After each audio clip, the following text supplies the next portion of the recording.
According to Buddha, our suffering arises from our attachment to our desires. This is one of the basic teachings in Buddhism.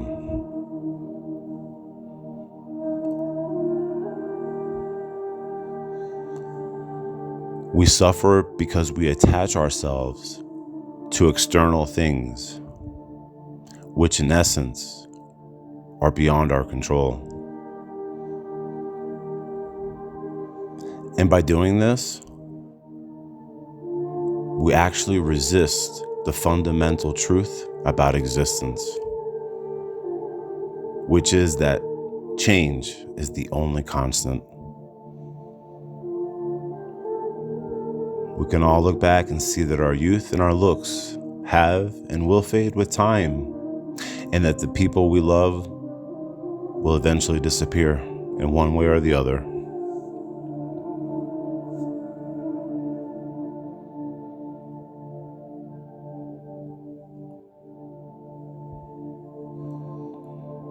Indeed, the word desire suggests that there is something we do not have. If we already have everything, then there could be no desire, for there is nothing left to want. Part of what the Buddha may have been trying to tell us is that we already have it all, each of us, all the time, and therefore desire is simply unnecessary. By desire, Buddha refers to craving, pleasure, material goods, and even immortality, all of which are wants that can never be satisfied. As a result, desiring them can only bring suffering, because desire is the kind of thing that both eats us and leaves us starving at the same time. Ultimately, it is the desire, not the desired, that we become attached to. Ultimately, it is the actual desire itself, not that which we desire, that we become attached to. The reason that desiring causes so much suffering is because attachments are transient, impermanent, and therefore loss is always inevitable. Indeed, the only constant in the universe is change. And by desiring, we are trying to control and make something fixed and permanent, which, by its very nature, is impermanent.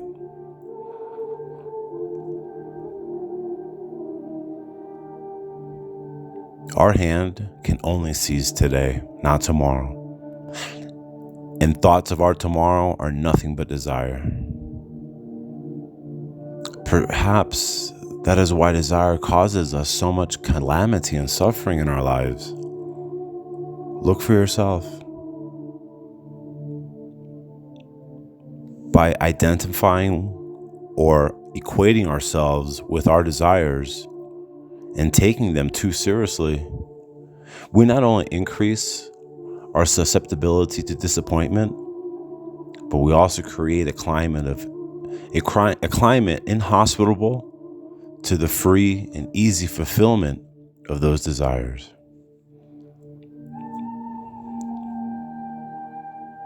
So if you want to suffer, and if you want to grieve, you can. But as Lao Tzu said, free from desire, you realize the mystery. Caught in desire, you see only the manifestations. Free from desire, we realize the mystery. Caught in the desire, we only see its manifestations. The key is to have a deep appreciation for what's happening in the here and now moment, while acknowledging its nature, its impermanence, and the willingness to let it go. Actually, it is not necessary to renounce the objects of the world because a human being does not actually own or possess anything. Therefore, it is not necessary to renounce anything. Simply the sense of possessiveness is what we should be renouncing.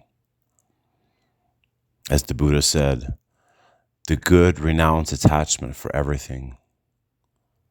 The virtuous do not prattle with a yearning for pleasures.